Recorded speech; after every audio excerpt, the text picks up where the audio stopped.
Looking at the series of violence that have erupted in the state of Manipur over a period of 3 months, it is observed that these violence are either directly or indirectly related with three major things. Number one being the emergence of as many as 13 militant organizations belonging to the Chinkuki Jo tribes and the subsequent signing of their infamous Sioux Agreement.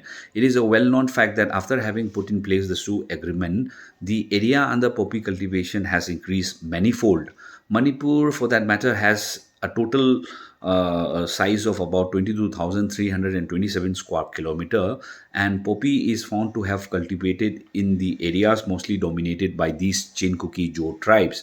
And the state government official reports states that from 2017 till date, the area under poppy cultivation is of the size of about 15,496.8 acres, out of which 13,125.8 falls under the cookie Chin cookie Mizo dominated areas. And with the absence of proper surveillance mechanism and inaccessible roads of these remote areas, the size of poppy cultivation could be much more higher or larger than what the official government report suggests. So, abrogation of the Sioux agreement is the need of the hour, because so long as the Sioux agreement is put in place, the region, mostly the hilly region of Manipur, is likely to be converted into another golden triangle because of its close proximity to with the state of Myanmar, which is yet another major player in the international drug circuit.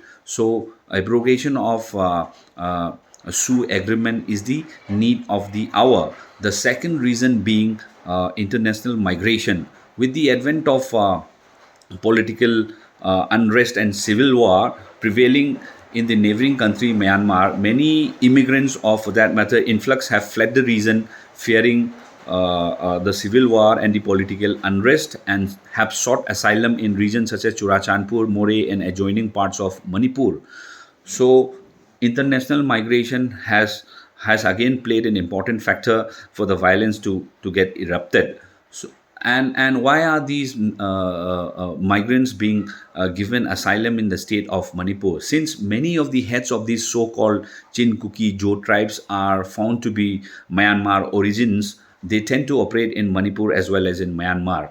And the reason why the conflict is actually taking place, the Chin state and the Segyang province of Myanmar, the people who lives there, the Chin community as well as the Segyang community, are believed to be their brothers, and they sort of encourage them to settle in Manipur, sort of encourage them to settle or provide them with asylum, and sort of encourage them to settle in Manipur. So international migration is another factor.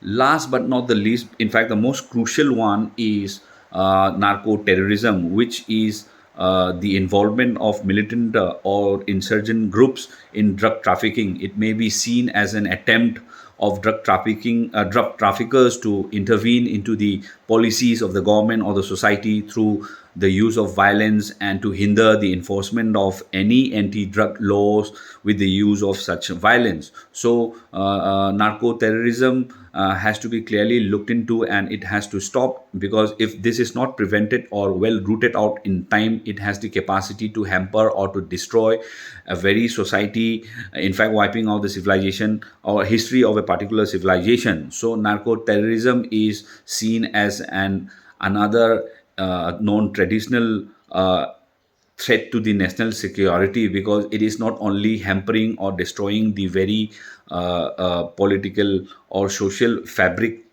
of a civilization, but to an extent destroying the entire country as well. And it is for this reason we have to stand together, and we have to stay united and put a permanent end to narco terrorism once and for all.